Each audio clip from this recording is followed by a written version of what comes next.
Okay, well, good evening to everybody, and thank you for joining us for what's new in the rapidly changing EV world.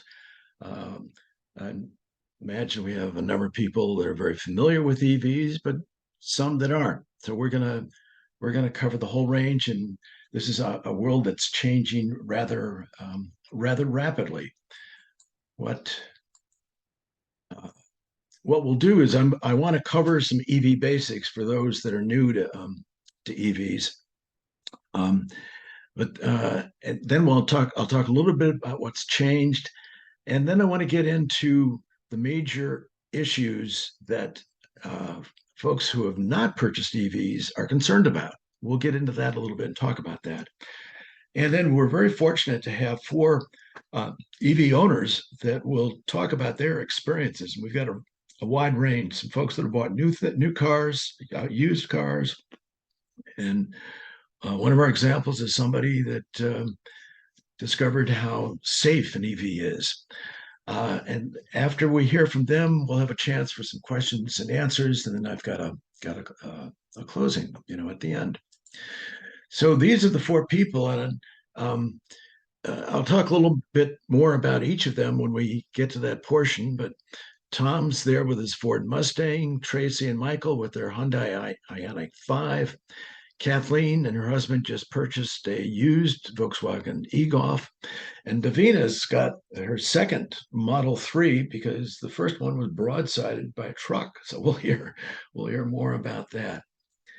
But for those of you that may be new uh, to our organization, the Lake Oswego Sustainability Network is now 10 years old. As you can see, our mission is to support sustainability awareness and activities in Lake Oswego.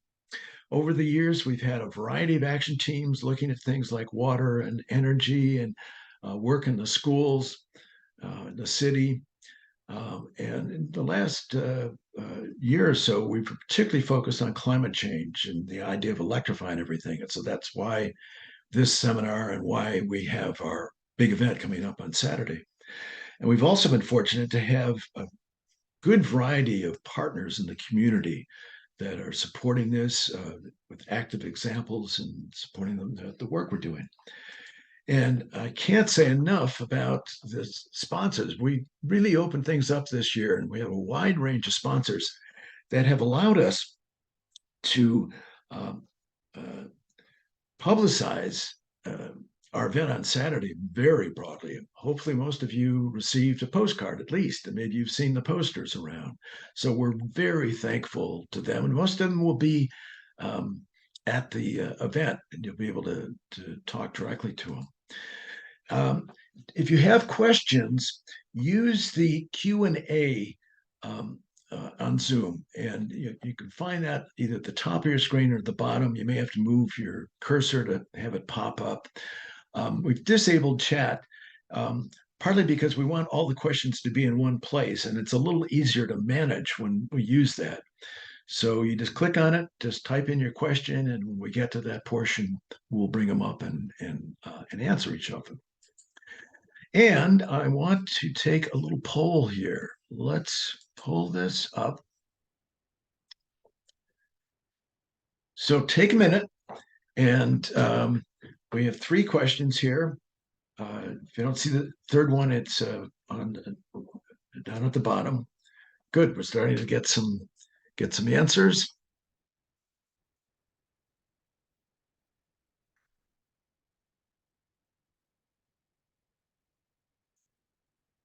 Okay, let's see what we get here.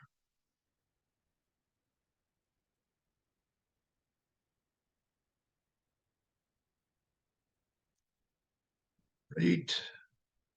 Looks like okay. Okay, just take. Still seeing some answers come in. I think I saw earlier we had maybe 20 or more on here to begin with, and we've got 18 people that responded. 1920. Okay. You holdouts there. Great. So let's take a look here.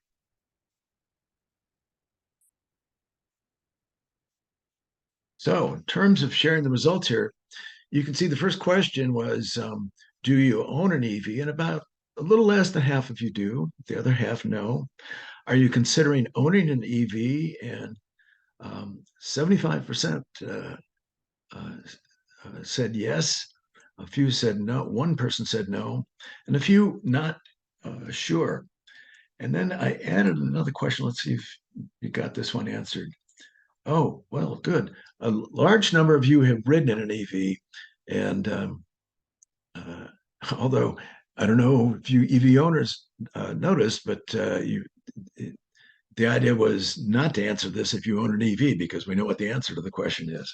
But the reason I did this is that what we find is the biggest thing that actually motivates people to purchase an EV is riding in one, getting the experience. So if you've done that, you're partway there, and you're going to have a great chance on Saturday to do that. So good, we've got a good mix here. Um, let me. Okay, well, some basics for you that own EVs. You know this, but for the rest of you, um, and let me. I'm just going to also turn my screen off. Can I do that? Uh,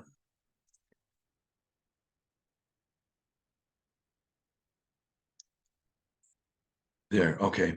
Um, when we're talking electric vehicles here, we're talking about plug-in cars, not Prius hybrid. Um, the terminology now is people will call that car a mild hybrid. But we're talking about cars that are either all electric, meaning there's completely a battery, or a plug-in hybrid is a car that has a bigger battery where the when you drive it, you run on the battery until it basically runs out, and then a gas engine cuts in.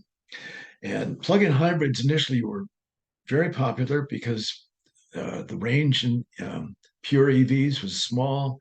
Um, the cars were I don't know small. You'd say you'd look at the Leaf or something like that. Um, but as bigger cars came along, they're SUVs, they're trucks now, and as the range has grown, and we'll look at that. But there's a car that goes 500 miles on battery only. With that in mind, plug-in hybrids are decreasing in sales, and the all electric is growing, and that's actually where you want to go. You know, what we're trying to do is get off fossil fuel, and so if you don't really need the plug-in, that would be just great. Um, so what's new? Well, a number of things. One is there's a proliferation of new models. I'm going to get to the slide in a moment, but one analyst said that if you look at all the EVs, all the models and all the variations and all the trims that are available, there are 450 variations of EVs available you can purchase. Small, big trucks, everything. Prices have come down. They went up during the pandemic, but they're coming down. And now with federal incentives, and again, we'll touch on this in a minute, um, you can get $7,500 as a federal incentive. That used to expire when a manufacturer sold 200,000 vehicles in the US, and Tesla and GM reached that, and the people that bought that could no longer get it. Now you can. Um, and these incentives will go for until 2032. There's a bunch of things you have to do to meet that, or things the manufacturers have to do. We'll touch on that in a minute. The other thing is the whole charging network, and the Federal Infrastructure Act and IRA Act has put in federal money. NEVI stands for National Electric Vehicle Infrastructure. And so the federal government has given states money to be able to put both high speed chargers and what we called a level two, and I'll explain that in a minute, but maybe a medium sized charger every 50 miles along major highways, and also chargers in rural areas where they've been pretty sparse. Um, what's really begun to change things, though, is that Tesla has opened up their superchargers to other manufacturers, and that's a game changer. The Tesla supercharger network is by far the best. Um, and there's 17,000 um, chargers here in the U.S. I think it's 50,000 when you look worldwide, um, and they work. Uh, when Jan and I have taken trips, we've never had a problem finding a supercharger that would work. And the latest thing that's growing is the idea of bidirectional charging. And what that means is that the charger, let's say in your home, not only can charge your car, but when the electricity goes out in your home, if your car has this capability, you can use your car's battery to run your home. Ford with the F-150 truck was one of the first. Now other manufacturers, Hyundai and Kia, have come out, and GM has said all their cars by, I think, 2029 will be bidirectional. And Tesla says all their cars starting in 2025 will be bidirectional. So that, again, that's another big breakthrough. So when we look at it, I mentioned all the models, you can just see this. And you got big, small vans, hatchbacks, sedans, SUVs, and we're going to have all this variety Saturday at the show. Um, and no surprise here, but the trend is that gas sales, and they use the term ICE, meaning internal combustion engine sales, um, peaked and went down fairly dramatically during the pandemic, came up some and they plateaued, and now they're starting down, whereas EV sales are going up. The Biden administration's goal is, I believe, that by 2030, they're hoping that 50% of U.S. Purchases will be electric. The trend is certainly there. What's really interesting is to look at this globally, though, and it's China that's really driving this. China is the biggest car market in the world, and you can see that they've got over half the EV sales from last year. Europe is second place with the US, and you can see the market share, and that's growing. China's now in the 30 to 35% range. Europe's in the high teens, and the US, I think, has gone over 10%. But when you look at this, and here's where it's really interesting, we hear everything about Tesla and how successful they've been, and obviously they have been, and they continue to be the number one sales leader in pure EVs. But when you put both plugins and pure battery, it's a company called BYD. It's a Chinese company. Um, so that market is really active. And this is what's driving all the car companies. One of the things that's driving them all to go to EVs. I mean, the Chinese market has always been, for the past few years, has always been the biggest market. But now GM, Ford, Mercedes have all said they will be totally electric sometime between 2030 and 2035. And Lake Oswego, we've done pretty well. That over 10 years. 10 years ago, we had 56 EVs. Now we're over 2,000. And the latest data that came out from the state, I think it was yesterday, indicates that in Lake Oswego, we're on the trend to probably increase the total EVs in our city by 50%.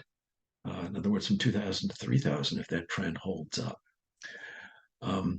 And Oregon, as a state, has done well.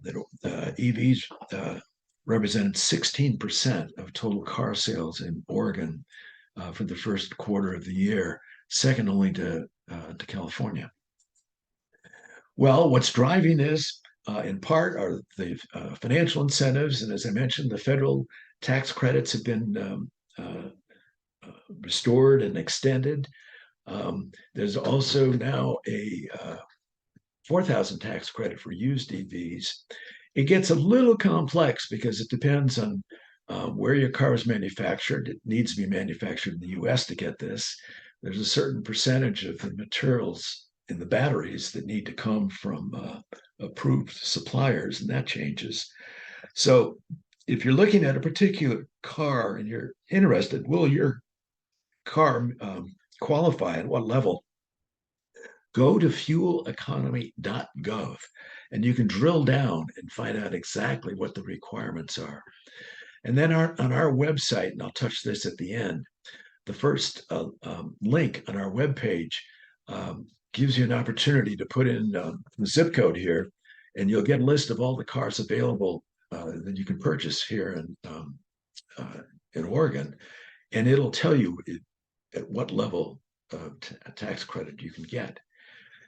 And if you want to finesse all that, then consider leasing, because when a car is leased, the car company or the dealer or the finance company owns it, and they have a different set of rules. They get $7,500, but they don't have any of the other requirements on where the car is manufactured or what your income level is.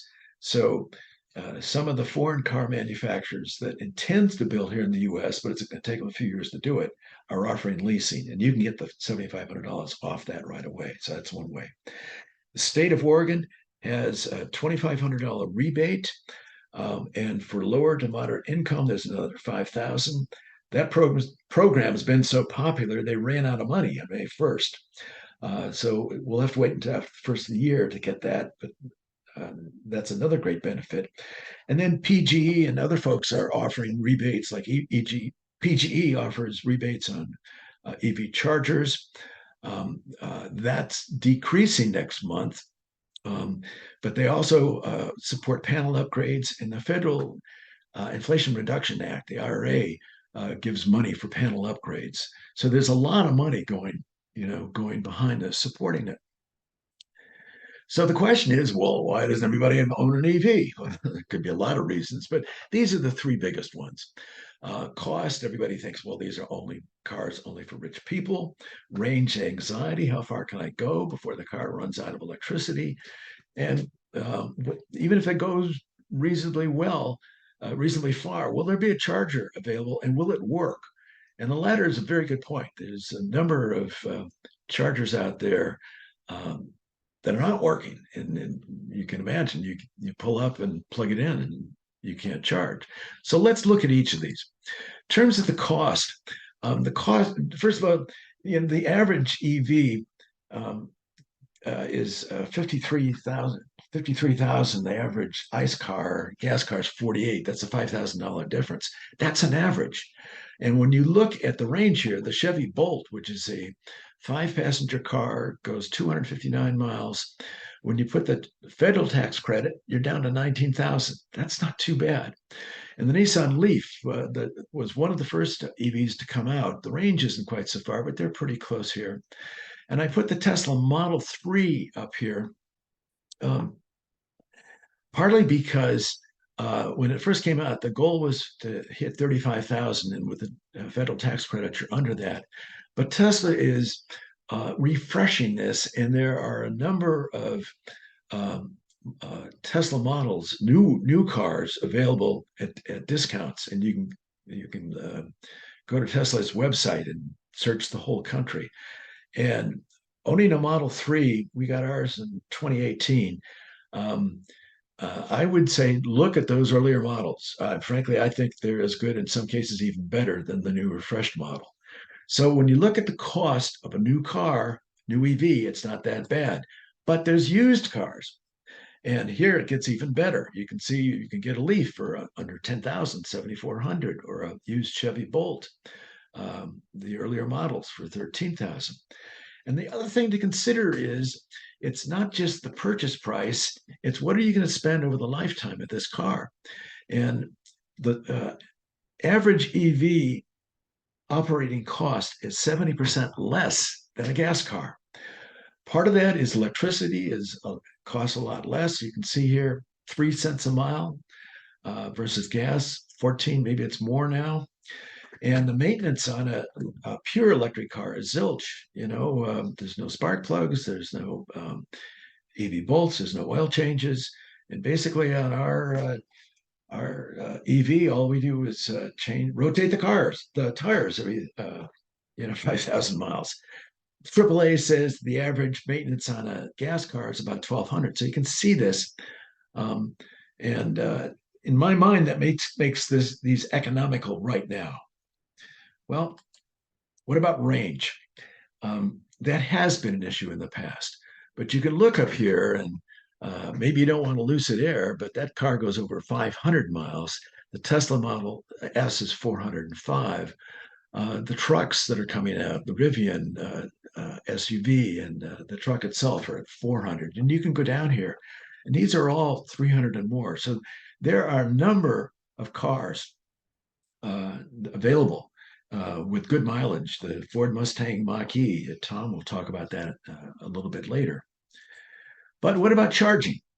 Well, when you go to a gas station, there are different brands of gas. There's regular, premium, and all that. Well, it's sort of an analogous thing in the charging world. There's different levels, level 1, level 2, and this DC is called a level 3. Level 1 charger is just the plug in your home, and every EV comes with a plug that you can just plug into your wall circuit and do it. That may be okay if you have a plug-in hybrid where your battery's not that big. But for a 300-mile car, it'll take you forever because at 120 volts, you'll charge 3 to 5 miles per hour. So you're talking a couple days. Most people go to a level 2, and that's 240 volts. That's the voltage you have for your washer and your dryer. You can have an electrician put a plug out in your garage, or you can get a charger there and program it so that you're charging just maybe in the middle of the night when the rates are lower. And with a level volt charger, even a 300-mile car, nobody drains their car and has to charge it all the way up. Most people will charge between 20 and 80%. You're talking 2, 3, 4 hours. If it's a big charge, maybe it's 6 hours. I think that's the longest we've ever done, 6 hours on our home charger. But you want to take a trip. So a DC fast charger is one that will charge up 100, like the Tesla supercharger reportedly will charge 150 miles in 10 or 15 minutes. I'd say when we're out there, we've taken maybe 20 to put a little more in there. So there are chargers around. There are charger levels available. Are they around? Well, here in Lake Oswego, this is a map from a company called PlugShare. All the green dots are level 2 chargers. In other words, 220, 240 volts. All the brown or orange are level 3. So we've got chargers around here. That's really not an issue. And most people, when they buy an EV, will put a charger in their garage. And so doing that, you're charged as high as you want to be before you go out each day, which is different with a gas car.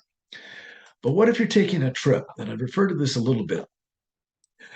Tesla is, I think, by all definitions, has the best charger network out there. And as I mentioned, you can go anywhere in the country here, and it's sort of cool too because in your car, and you don't have to have a Tesla car to do this. I think Google Maps will do it also, but you can plot a trip out, and it'll tell you where you need to charge. And when we do it on our Tesla, it tells us where we need to charge and how long. And if we're driving along and by chance all those chargers are being used, the car automatically moves us on, tells us what the next charger is, and moves us onto that.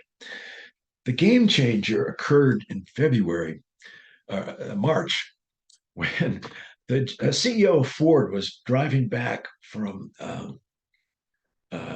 Lake Tahoe with his kids, and he needed a charge. Normally he might use Electrify America. And his kid said, "Oh, Dad, there's a charger over there." And he said, "No, that's a Tesla charger." So Ford was the first to work out an agreement with Tesla where all Ford customers will be able to use 12,000 of the Tesla chargers starting next year, when Ford will give them an adapter. And then in 2025, Ford's going to change the design of their cars such that the Tesla chargers will be built right in. Well, that started everybody else going. You can see the list here: General Motors, Hyundai, Jaguar just came on this week. Different states are doing it. In my mind, this takes away the range anxiety issue. Their cars drive far enough, and with the Tesla charger network out there, really, in reality, there's range anxiety is not a real issue. And I have to say, every EV owner I've ever talked to will tell you it's not a real issue. It may have been before they thought it was before they bought it, but afterwards it wasn't.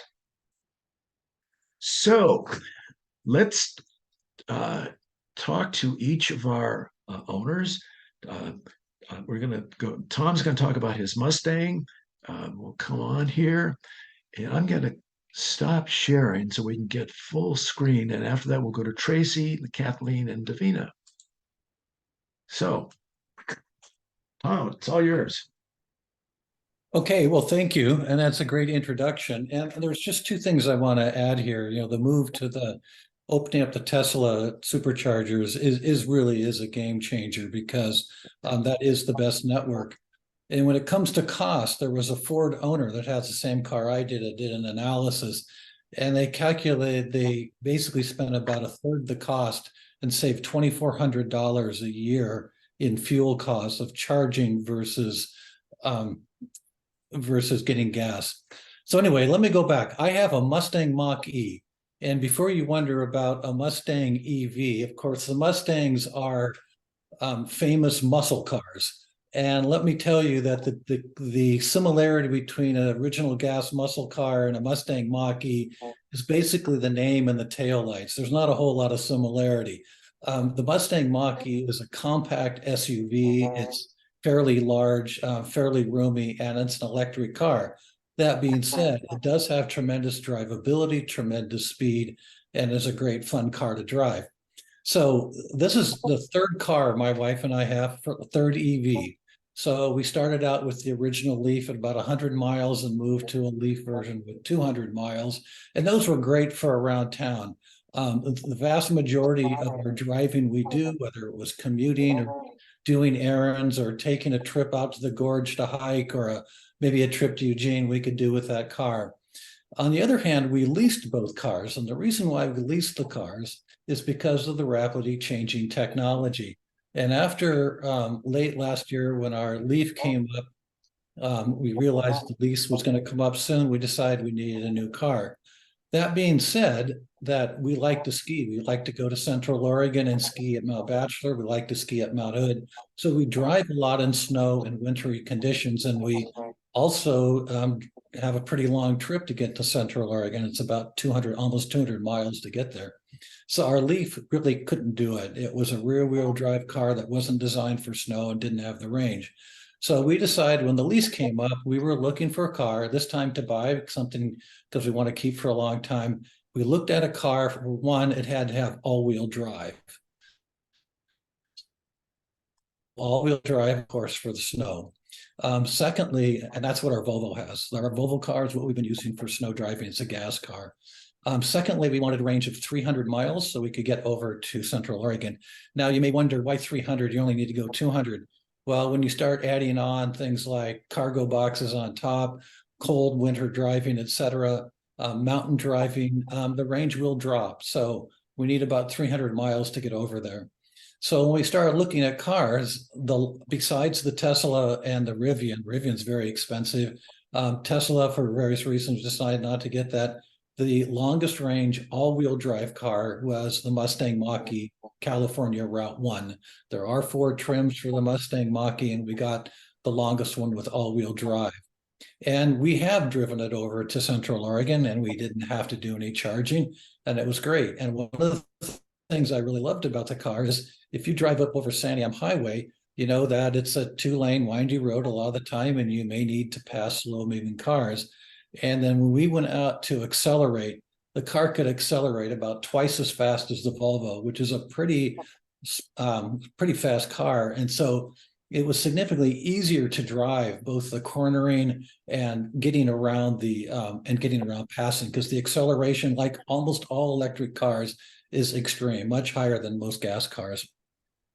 So what were some of the other reasons? All-wheel drive, 300 miles. We liked the interior and exterior design. We liked the fact that there was an electric screen, an instrument panel behind the steering wheel, and there are some buttons, physical buttons for some of the features. We also like the size. It's about the same size as our Volvo. It has a front trunk or a frunk plus fold down seats, so we should be able to take as much. So it's going to be a great winter car. So one of the things I want to point out is that when it comes to charging, about 90% of our charging is done at home.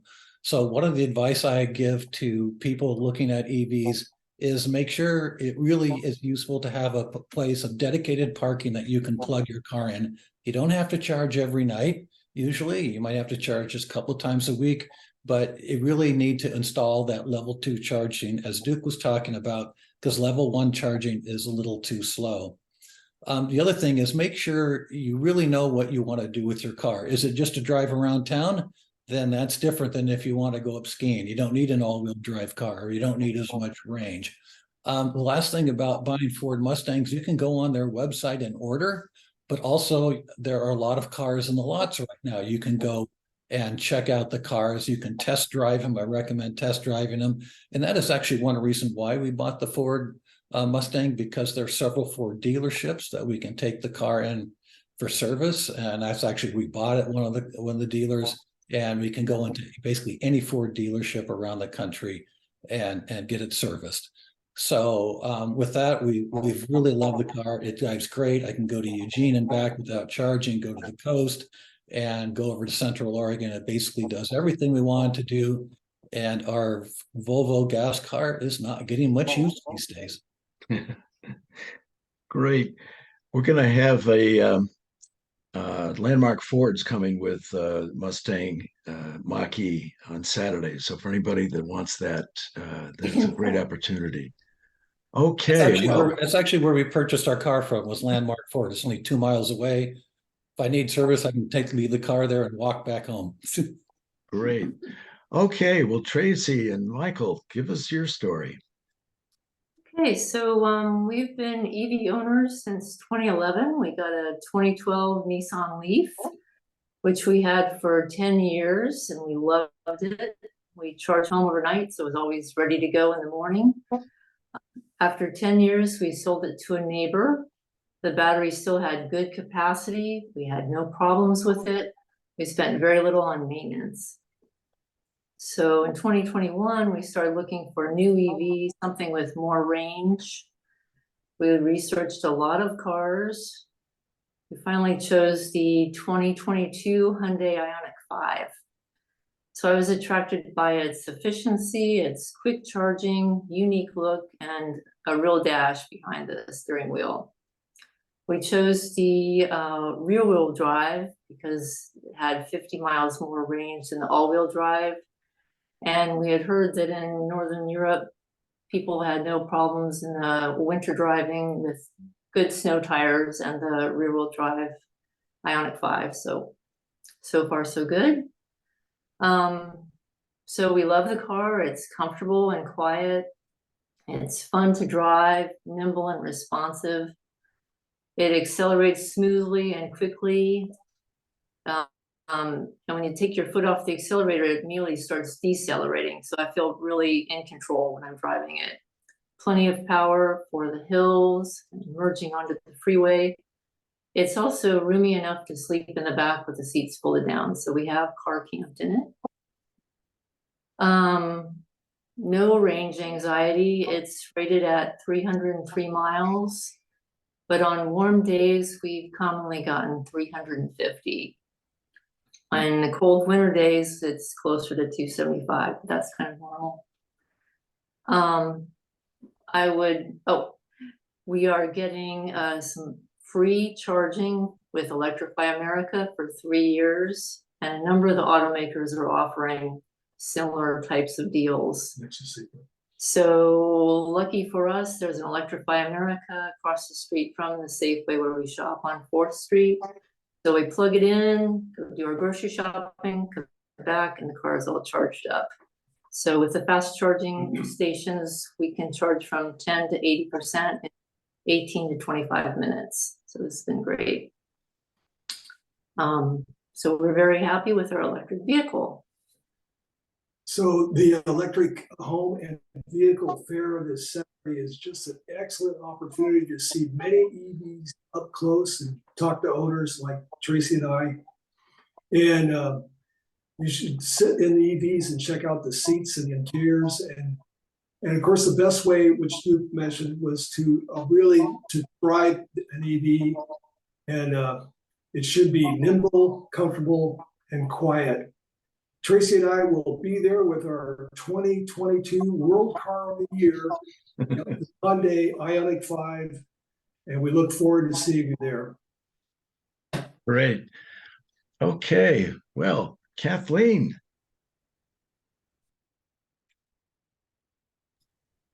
We actually just got our first EV in April, and we had been wanting to get an EV for quite a while, and just riding with friends and EVs, it made us so excited about wanting to get one. So we finally decided to do it and thought, well, we'll start out with a used EV. We got a 2015 Volkswagen e-Golf. It's so sporty and fun. It's a four-person sedan hatchback, and the added bonus is Jeff sitting next to me here is very tall, and both of my sons are very tall, and they fit in it very well too. So it's a very comfortable car. We ended up getting it from Platt Auto, which Duke had recommended for used EVs, and they're right in Milwaukee. They're experts in selling used EVs, and they had a lot of EVs on the lot that we test drove. And when we test drove the e-Golf, and we saw how fun and sporty it was, we decided pretty quickly, I think this is the one. We paid $14,400 for it. And then there's also the possibility of getting the $4,000 federal tax credit. So that's an added bonus. And then, like folks have suggested, we did get a charger installed. We have a charge point. So that actually makes it great for charging. There's also, we got a $500 rebate from PGE. So that was cool. The range on it is about 80 miles. So we obviously would have a bit of range anxiety, except we use that car for just cruising around the region and going into Portland. So it's worked out great. And then we just charge it at home. So that's fine for us. And we knew going into it that we wanted something for cruising around the area. So what we love too is having zero emission. It's so great not to have the air pollution from our vehicle. It's very economical to charge. We're like amazed on our app for ChargePoint how little we actually pay for charging. And we have had Volvos for quite a while, so we still have a couple of them. But we spent so much money on these older gas Volvos that we were shocked when we sold one of them and realized how much money it would spend on maintenance. So we're actually so thrilled to have a EV that there's really not very little maintenance cost. So like people have said, I highly recommend going to the really cool home and EV event on Saturday, and there'll be a lot of cars you can check out. So we're super happy we finally did it. Great. Thank you. Well, Davina, let's give us the story of what it's like to be broadsided by a semi truck out on the freeway. Okay. So I have actually, so going back 10 years, I got my first Leaf in 2013. And I loved that car so much. I love not spewing gas all over town, I used to say. And I had two kids who were very busy, and I found that we had to drive to the airport or near the airport and drop my son off and come back home and then go back out there. And the range of those old Leafs wasn't cutting it. And in 2018, the Tesla finally came out with the long range Model 3, which was affordable for us and had great 310 miles of range. So no more fast charging between pickups. So it was a great move for us. And another benefit is because of the range and the Tesla fast charging network, we realized we could make road trips. So a year later, 2019, my son was home from college and he needed to get back to San Francisco for a band concert. So I'm like, well, let's go, you and me. So we drove to San Francisco and we charged on the way, and it was so easy and fun, and the car just drove itself. And we had fun in San Francisco. He did a great job, and then we came home. We're driving north on I-5 on autopilot, going 65 miles per hour in the right lane, and we are passing by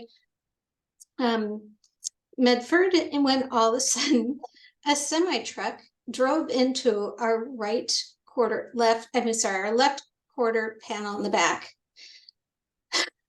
He just didn't see us, and he hit us, and the car started turning to the left, and it was all slow motion because we were going 65, he was going 65, and he hit us broadside, and he pushed us down the freeway for like 2 football fields worth before he could brake. And we came to a stop, and I looked at Sam, my son, and I'm like, are you okay? And he said, yeah, I'm fine. You okay? Yeah. We were totally fine. We never had any whiplash. The car protected us. Because of the heavy battery on the bottom of the car is very stable. And I don't know this, but I think a normal car would have rolled over. But in our case, we were just fine. The car was drivable afterwards. And I actually called Tesla and I said, I've been in an accident. And they said, yes, you have, but your car's fine to drive. But you won't be able to use autopilot because of the left camera is gone. And that's it. So yeah, the car was totaled, but we were able to drive it home just fine. And as soon as I got the insurance assessment, I got a brand new Model 3. So we now both my husband and I have Teslas because they're the safest car, and it gives me peace of mind knowing that, you know, we're safe. I wish everybody I loved could have a safe car like that. That's my story. That's great. Yes. Well, we have a video on our website about this story. One of the benefits that people don't really appreciate is how safe these cars are. Why don't all of our panelists activate their screens again? Because we're going to go, and we must have done a really amazing job because I'm looking at questions. Okay. And the only question I have here is we had to answer the third question on the close button, but it wouldn't work. So I guess we've done a really good job because there are no questions here that anybody's asking. Let me just ask the panelists, though, when you're out talking to people, what questions do you get? Just raise your hand if you got one, if you want to. You got one that anybody's. Tom, go ahead. Go ahead, Tom. Well, I think you mentioned it is the range anxiety. People wonder about the range and charging, and we've had EVs for 8 years now, 9 years, and we just don't really have a problem with it. Charging at home is what you do 90% of the time. So an external charging network is great, but it's only useful when you're taking a long trip. And with the 300-mile range and the increase in charging stations, even the non-Tesla stations are increasing, although they're not as robust. It's getting to the point where it is really less of an issue. And I think one of the things that people don't really factor in is the reduced cost. So I have every 10,000 miles, I need to do a service on my car. It is rotate the tires, change the cabin filter. Actually, that's every 20,000 miles. And, make sure I've got windshield wiper fluid. Now, I can guarantee you every year the maintenance on my Volvo is not rotate the tires and check the windshield fluid. So the cost savings, when people think about, and you highlighted that that there are a lot of great options, especially for people who want to have shorter trips and drive around and use it for commute. But even for longer trips, the reduced cost is tremendous. If we keep our car 5 years and we keep it longer, we're going to save $10,000 to $15,000 in reduced maintenance and fuel costs over if we had a gas car. Yeah. It is nice not to drive into a gas station anymore. You know? Well, I do when I need to get a snack. Oh, well, yeah, and actually I have when I need air in my tires, but that's been about it. Yeah. Anybody else? What do you hear from folks? What do they ask you?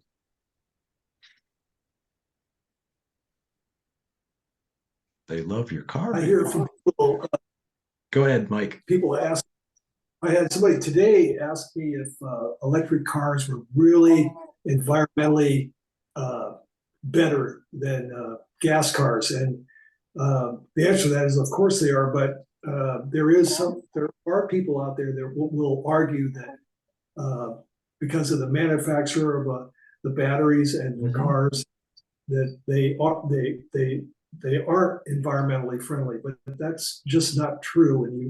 And you can probably speak to that. Yeah, Michael.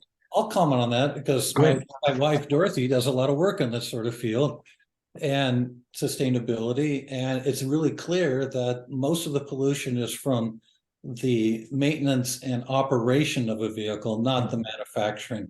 Manufacturing is a trivial amount.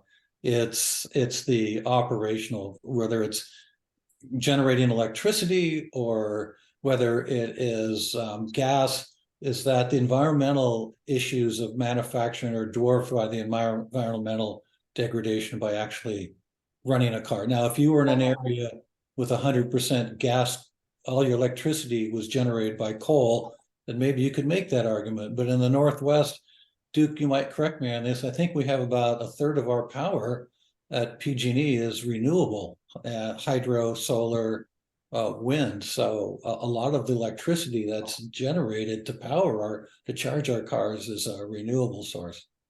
Well, it's even better than that. Actually, PG right now, 50% of their energy is renewable, it's clean, and Oregon has passed clean energy standards such that by 2040, PGE and Pacific Power have to be at 100% clean energy. But what's really interesting, and Michael, your question's a very good one. I hear that a lot, and part of it comes because in the manufacturing of the batteries, there is more greenhouse gas than there is in when you make a gas car. But to Tom's point, when you look at the life cycle, it's the burning of fossil fuel in a gas car that completely swamps it out. So the Union of Concerned Scientists has done a study. You can go to their website, and it shows that an EV repays itself in about a year and a half. And what's also interesting is that even in coal states like Kentucky, and EVs are better because they're more efficient in their use of energy. So the average EV in any state in the country is environmentally better than any gas car. But yes, that question comes up a lot. Our website has a list of frequently asked questions. That's one of them that we'll see. Oh, I see some questions coming in. Okay, well,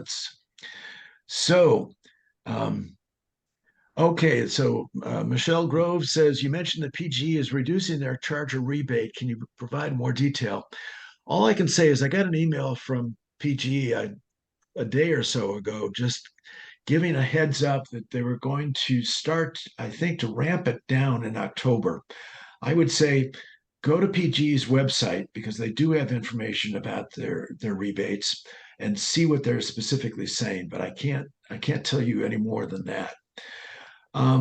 Penny asks, is there a cost to recharge on a road trip? Well, yes. It depends where each of the charging companies will have a fee. What we've experienced is that Tesla down in California, maybe it's, well, let me back up. California, maybe it's 30 to 40 cents a kilowatt. Here in Oregon, because of our lower electricity rates, we just took a trip to Boise and it was, I don't know, 20 cents a kilowatt. Um, uh, However you look at it, it's less than you're going to spend on gas. So yes, you do pay something, but it's nowhere near what a gas trip would cost. Any of the four of you want to comment on that? Yeah. I think the most expensive I've run into was when I had to charge about 60%, 50% of the car up, was a little under $20. That's the most expensive I ran into in Seattle on a long trip. And that was, again, I probably with my Volvo would have been in the 50 to 60 range for the same number of range. So yes, you do have to pay. It's more than if you charge at home, but it's a lot less than if you're charging a gas, if you're filling up a gas car. Yeah. Okay. So David, how easy is it to find charging stations on the Oregon coast? Go to an app called PlugShare and put in a zip code of anywhere you want to go, and they will show you all the chargers, level 2, level 3. In fact, you can filter it by the name of the charging company or the level that you want. And I think what you'll find is they're everywhere. With our Tesla, there are superchargers, up and down the coast. And given that all the other car companies are going to that, that's certainly an easy answer. But yes, I use that app, and I think you'll find. And let me see what else. When you travel, what is your experience like with charging, availability, length of time? Well, our experience is that this trip we took to Palm Springs was a piece of cake, partly because the car figured everything out. It told us where we needed to charge, how long we'd sit there. We would we packed lunch. The lunch took longer than the car charging, or we'd take bathroom breaks. And a number of the cars have um, sort of semi-autonomous features where the car will drive itself. Ford, GM has it, and we have it in our Tesla. It's called Autopilot. That has made car driving for me fun. I put the car on autopilot, and it basically drives itself. If it overtakes another car, it slows down. It knows what lane we're in. There's even a feature where you can put your trip, program your trip. It'll know what exit you're going to get off at, and it'll automatically get off at that exit. I found that, to me, that was the biggest benefit actually of owning an EV was that capability. So let me see. Anybody else want to the leasing question? Yeah. Let's see. Let me. First of all, I want to clear out some of these questions. Let's see. Oops, wait, I didn't do that right. Sorry, David.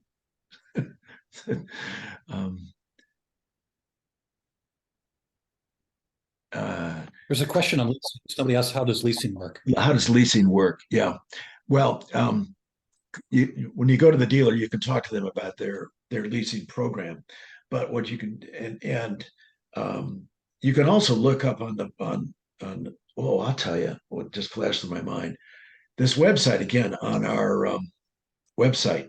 It's the first one up there. I think it's how do you buy an EV, or are you thinking?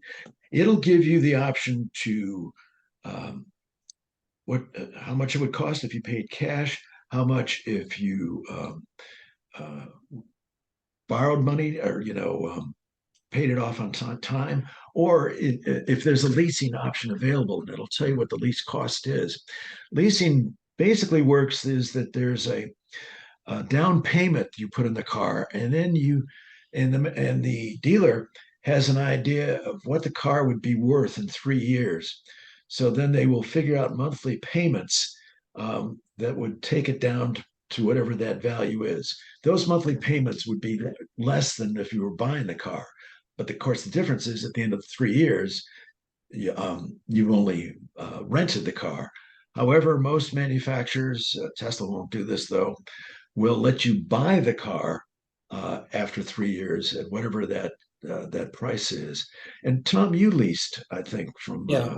yeah. The first lease that we leased was a 2-year lease. And we had to put a down payment, and then we paid 2 years of lease payments. And then when the 2-year term came up, Nissan offered to sell us the car, and it turned out they basically gave us a deal we couldn't refuse. Our lease payments combined with our buyout was about half of the original price of the car. It was $15,000 for that car. Secondly, you usually get a limit on the number of miles. We were limited to 10,000 miles. And that's if you return the car. And if you return the car, it has to be returned in excellent condition. So no plastering it with decals and things like that. So that's how leasing works. It was good because if you think the technology is going to change dramatically in the next 2 years, leasing's a good option. If you don't have a good buyout, then you, as Duke says, you're kind of just renting the car and you're not building up equity in it. Yeah, early on when EVs came out, a lot of the folks did what Tom did, which was the lease. So they had the option to get new technology later on. And obviously, in the case with him and Dorothy, that worked out really well. So let's see. The last question we got here is, have you all had any trouble with vandalism? Someone keying your car. 2 of my EV friends have had their car vandalized while parked. One by a mechanic who was mad they were taking work away from them. No, I've never had that. I don't know. I haven't either. Okay. I think one of the things I found out on the Ford side is not all Ford dealerships have enough EV technicians. And that this mechanic could retrain himself as an EV technician, because frankly, when you're dealing with brakes, that's pretty similar. So the engine, of course, that's very different, but retrain yourself. So that's kind of ridiculous, but I've never seen vandalism, but I have heard of it.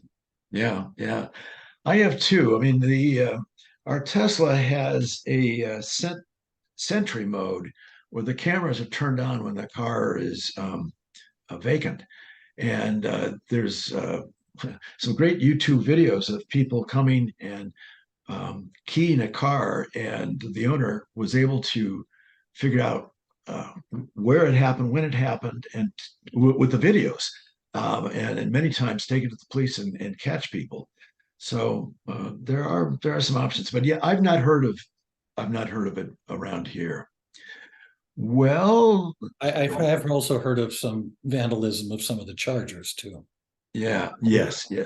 Let's see, another question. More often people try to open the charger port to see how it works. Yeah, I don't know. I haven't had that problem, but yeah. Okay, let's see. Well, I think we've done the questions. Let me go back. First of all, thank you to the 4 of you, or we have more than 4 here, but 4 owners. And I want to wrap this up. We're a little over 7:30.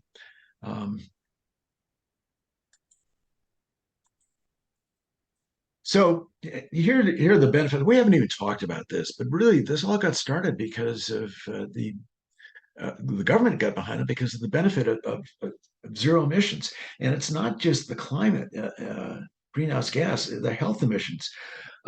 MIT's done a study that shows that more people die prematurely of vehicle pollution than they do in a car accident.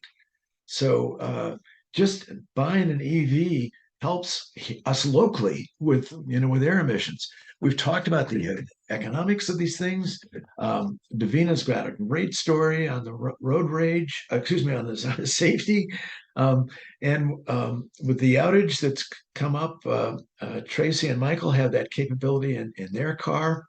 But ultimately, it's just driving in one of these cars. And that's why I started out. Just you find they're smooth, they're quiet, they're fast, they're fun. So if you're thinking at all, come to our fair. And you've heard this a few times.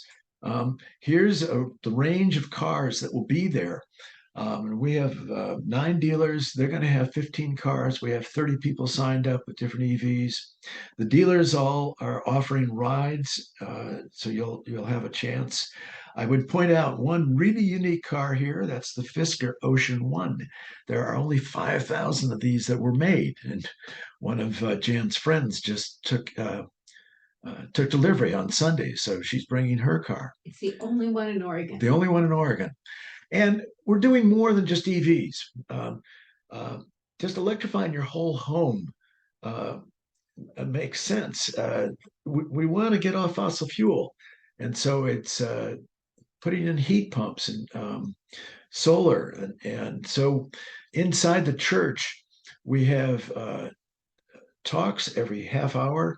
We have 17, I think, to 20 vendors. So look at the cars, but go inside. But most importantly, and then our website, I mentioned the very first bullet is the list of available EVs in Oregon. Go to our website. And we also have a link to Platt Auto, the used car dealer, and you can see the inventory. There's also a list of EV chargers in Lake Oswego.